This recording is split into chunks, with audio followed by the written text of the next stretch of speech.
Bismillahirrahmanirrahim. Assalamualaikum warahmatullahi wabarakatuh. Alhamdulillahirabbil alamin. Rabbi shrah li sadri wa yassir li amri wahlul 'uqdatam min lisani yafqahu qawli, amma ba'du. Yang saya hormati Bapak Dr. Syahril MEMM selaku dosen pengampu mata kuliah metodologi penelitian.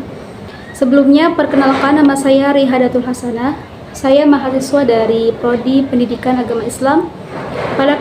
Pada kesempatan kali ini saya ingin mempresentasikan penelitian saya yang berjudul Peran Orang Tua dalam Mendukung Keberhasilan Program Tahfiz di Sekolah.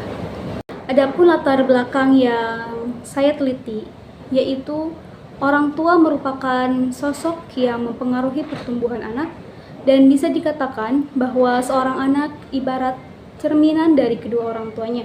Setiap orang tua tentunya ingin memiliki anak yang soleh dan soleha, terutama orang tua yang ingin anaknya menjadi seorang penghafal Al-Quran agar kelak di akhirat mendapat syafaat dari Al-Quran.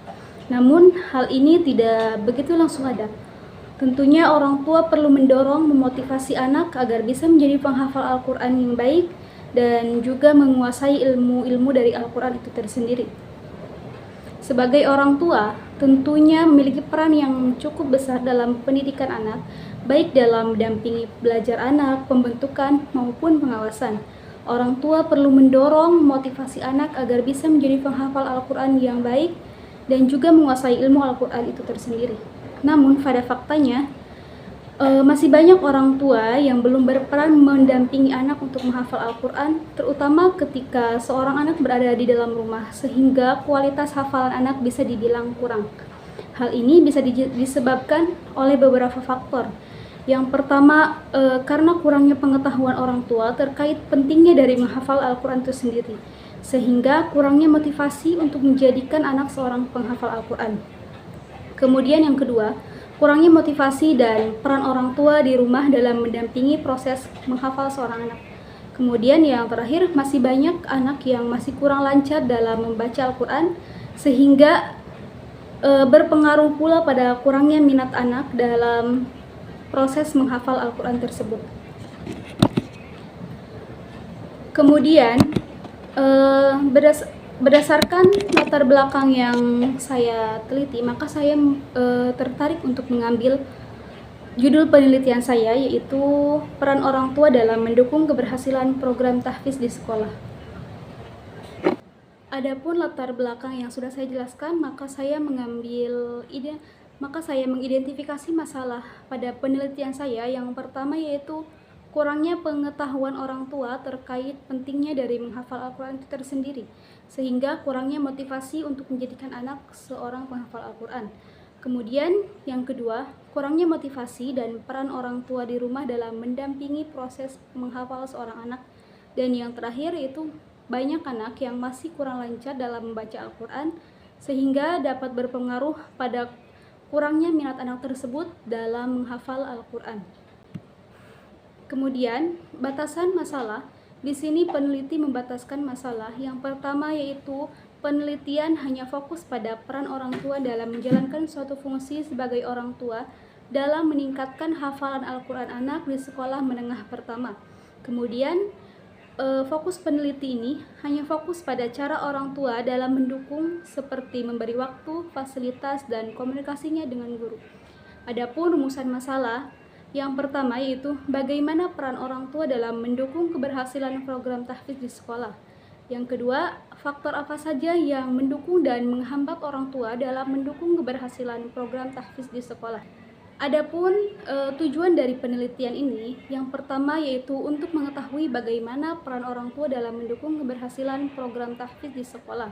Kemudian yang kedua, untuk menganalisis faktor-faktor yang mendukung dan menghambat orang tua dalam mendukung program tahfiz di sekolah. Konsep teori dari penelitian ini yang pertama yaitu pengertian peran orang tua. Dalam istilah Kamus Besar Bahasa Indonesia, peran memiliki arti yaitu pemain. Orang tua berperan sebagai pendidik yang pertama dan utama dalam lingkungan keluarga, karena orang tua memiliki ikatan batin yang sangat kuat bagi anak, sehingga peran orang tua sangat menentukan sebagai motivasi belajar anak dalam mencapai suatu hasil belajar yang optimal. Sedangkan menurut Johnson, bahwasanya peran adalah seperangkat perilaku antar pribadi, sifat, kegiatan yang berhubungan dengan pribadi dalam posisi dan situasi tertentu. Kemudian, peran orang tua dalam pendidikan.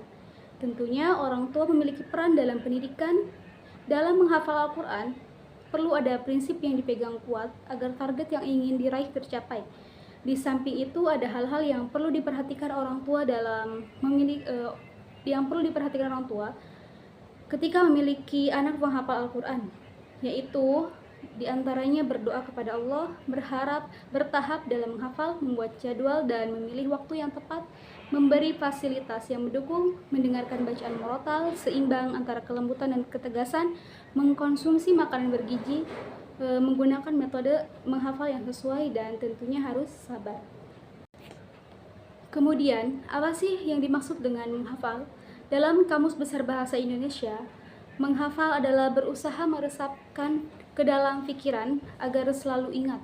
Tahfiz Quran terdiri dari dua suku kata, yaitu tahfiz dan Quran, yang mana keduanya mempunyai arti yang berbeda, yaitu tahfiz yang berarti menghafal dari kata dasar hafal, yaitu dari bahasa Arab hafiza yahfazu hifzan, yaitu lawannya dari lupa, yaitu selalu ingat dan sedikit lupa. Sedangkan menurut Abdul Aziz Abdul Rauf, definisi menghafal adalah proses mengulang sesuatu yang baik dengan membaca atau mendengar. Pekerjaan apapun jika sering diulang pasti menjadi hafal. Kemudian, keberhasilan program tahfiz. Menurut Khalifatun, keberhasilan merupakan sebuah pencapaian terhadap tujuan yang telah ditetapkan, seringkali melalui proses kerja keras dan ketekunan. Dalam Kamus Besar Bahasa Indonesia, keberhasilan diartikan sebagai kondisi sukses atau beruntung dalam mencapai sesuatu. Kemudian konsep teori selanjutnya yaitu keberhasilan program tahfiz. Dalam mendukung keberhasilan sebuah program tahfiz di sekolah, maka dibutuhkan beberapa indikator. Yang pertama yaitu jumlah hafalan siswa. Seorang siswa bisa ditargetkan untuk menghafal 5 juz dalam waktu 3 tahun. Jika siswa tersebut berhasil mencapai target ini, maka dapat dinyatakan bahwa dia memiliki tingkat hafalan yang baik. Kemudian yang kedua yaitu kelancaran. Kelancaran juga termasuk pada keberhasilan anak dalam menghafal. Kelancaran hafalan merupakan hal yang sangat penting. Kelancaran hafalan juga merujuk pada kemampuan siswa untuk melafalkan ayat-ayat Al-Quran tanpa jeda yang lama atau kesalahan yang signifikan. Hal ini mencakup beberapa aspek-aspek, yaitu kecepatan, ketepatan, dan kemampuan untuk mengingat urutan ayat. Kemudian, ketepatan dalam melafalkan tajwid. Ketepatan tajwid menjadi ukuran kualitas bacaan Al-Quran siswa. Bacaan yang tepat menunjukkan bahwa siswa tidak hanya menghafal tetapi juga memahami cara melafalkan ayat dengan benar. Kemudian yaitu dukungan orang tua. Ketika di rumah, dukungan orang tua menjadi bagian dari keberhasilan seorang anak. Dukungan orang tua di rumah sangat berperan dalam mendukung keberhasilan program tahfiz yang ada pada sekolah. Selanjutnya yaitu jenis penelitian. Jenis penelitian yang saya teliti ini menggunakan metode kualitatif, yang mana metode kualitatif adalah pendekatan penelitian yang menekankan pemahaman mendalam tentang fenomena sosial atau perilaku manusia. Metode ini mengutamakan pengumpulan data deskriptif, baik melalui wawancara, observasi, maupun analisis dokumen, untuk menggali makna dan konteks suatu peristiwa atau pengalaman. Maka pada penelitian ini saya akan menggali pemahaman mendalam tentang pengalaman, pandangan, dan perasaan orang tua, guru, dan siswa terkait peran orang tua dalam mendukung keberhasilan program tahfiz di sekolah. Pendekatan ini memungkinkan peneliti untuk memahami konteks sosial dan budaya yang mempengaruhi dukungan orang tua. Adapun lokasi dan waktu penelitian, lokasi penelitian merupakan lokasi yang akan dilakukan sebagai tempat penelitian yang dilakukan untuk memperoleh data. Penelitian ini saya lakukan di SMP T. Zikra yang bertempat di Sawangan, Depok. Kemudian waktu penelitian dilakukan dari bulan Oktober 2024 yang diawali dengan melakukan observasi, pendahuluan, dan wawancara, sedangkan tahap selanjutnya dilakukan di bulan November 2024. Kemudian sumber data.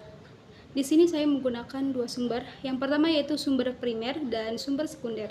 Sumber primer merupakan sumber data yang diperoleh melalui wawancara, observasi, dan dokumentasi secara langsung pada tempat penelitian, sehingga memberikan data kepada pengumpul data. Penelitian yang dilakukan oleh peneliti ini terfokus pada siswa kelas 7, 8, dan 9 yang terdiri dari dua rombel, yaitu kelas Ikhwan dan kelas Akhwat. Peneliti mengambil sampel berjumlah 15 orang yang terdiri dari kepala sekolah, 2 guru Al-Quran, 4 orang siswa, dan 8 orang wali murid untuk dijadikan subjek penelitian. Kemudian yang kedua itu sumber sekunder. Sumber sekunder merupakan sumber yang tidak langsung memberikan data kepada pengumpul data, sehingga sifatnya merupakan sumber data tambahan untuk memperkuat analisis penelitian. Misalnya lewat orang lain, buku-buku, artikel, jurnal, atau dokumen. Selanjutnya, informasi penelitian. Informasi penelitian ini saya lakukan dengan observasi, wawancara, dan dokumentasi. Observasi ini merupakan cara pengumpulan data yang dilakukan dengan bantuan berbagai alat yang canggih, sehingga objek yang akan diteliti dapat diobservasi dengan jelas secara langsung di lapangan. Kemudian yang kedua, wawancara. Wawancara merupakan pertemuan dua orang antara peneliti dengan objek yang akan diteliti untuk bertukar informasi dan ide melalui tanya jawab, sehingga dapat dikonsultasikan makna dalam suatu topik tertentu. Maka penelitian ini akan mencari informasi dengan mewawancarai 8 orang wali murid dan 4 orang siswa sebagai responden utama, sedangkan kepala sekolah dan guru sebagai responden tambahan di SMP Tenzikra. Kemudian selanjutnya yaitu dokumentasi. Dokumentasi merupakan catatan peristiwa yang sudah berlalu. Dokumentasi bisa berbentuk tulisan, gambar, atau karya-karya monumental dari seseorang. Teknik ini digunakan untuk mengumpulkan data penelitian yang berupa dokumentasi proses kegiatan menghafal Al-Quran di SMP Tenzikra, kegiatan menghafal di rumah, identitas sekolah, visi, misi, dan tujuan sekolah, sarana dan prasarana, data tenaga kependidikan, dan data siswa, serta hal-hal lain yang berkaitan dengan tujuan penelitian. Kemudian keabsahan data. Di sini ada 3 keabsahan data. Yang pertama, triangulasi sumber. Triangulasi sumber merupakan cara yang dilakukan untuk mengecek keabsahan suatu data yang diperoleh melalui beberapa sumber yang akan dianalisis dan ditarik menjadi sebuah kesimpulan. Kemudian yang kedua, triangulasi teknik yang dilakukan dengan cara mengecek keabsahan data dan kepada sumber yang sama dengan teknik yang berbeda. Dengan teknik penelitian seperti ini, seperti wawancara, lalu dicek dengan observasi, kemudian dokumentasi. Adapun yang ketiga yaitu triangulasi waktu. Triangulasi waktu merupakan cara yang digunakan dalam penelitian yang sering mempengaruhi kredibilitas data. Dalam meminimalisir hal tersebut, dapat dilakukan pengecekan wawancara, observasi dengan teknik dan waktu yang berbeda. Kemudian yang terakhir yaitu analisis data. Di sini saya menganalisis data dengan 3 cara. Yang pertama, observasi, wawancara, dan studi pustaka. Observasi ini yaitu cara pengumpulan data yang dilakukan dengan bantuan berbagai alat canggih, sehingga objek yang akan diteliti dapat diobservasi dengan jelas secara langsung di lapangan. Penelitian ini juga disertai dengan catatan peneliti terhadap suatu kejadian atau perilaku objek sasaran yang dilakukan secara langsung pada lingkungan yang akan dijadikan objek penelitian, yaitu di SMP Tenzikra. Kemudian wawancara, yaitu merupakan sebuah pertemuan 2 orang antara peneliti dengan objek yang akan diteliti untuk bertukar informasi dan ide melalui tanya jawab, sehingga dapat dikonsultasikan makna dalam suatu topik tertentu. Maka penelitian ini akan mencari informasi dengan mewawancarai 8 orang wali murid dan 4 orang siswa sebagai responden utama, sedangkan kepala sekolah dan guru Al-Quran merupakan sebuah responden tambahan di SMP Tenzikra. Kemudian yang terakhir, studi pustaka. Peran orang tua tentunya sangat penting dalam mendukung keberhasilan program tahfiz di sekolah. Orang tua berfungsi sebagai pembimbing, membantu anak dalam menghafal dan mengulang hafalan Al-Quran, serta memperbaiki bacaan yang salah. Mereka juga bertindak sebagai manajer, menentukan jadwal belajar dan mengontrol waktu anak. Selain itu, orang tua berperan sebagai motivator, yaitu memberikan dorongan dan penghargaan untuk meningkatkan semangat anak dalam menghafal. Dengan menciptakan lingkungan yang kondusif dan menyediakan fasilitas belajar, orang tua dapat memperkuat proses pendidikan tahfiz sehingga berkontribusi pada keberhasilan anak dalam program tahfiz tersebut. Sekian yang dapat saya sampaikan, kurang lebihnya mohon maaf. Wabillahi taufiq wal hidayah. Wassalamualaikum warahmatullahi wabarakatuh.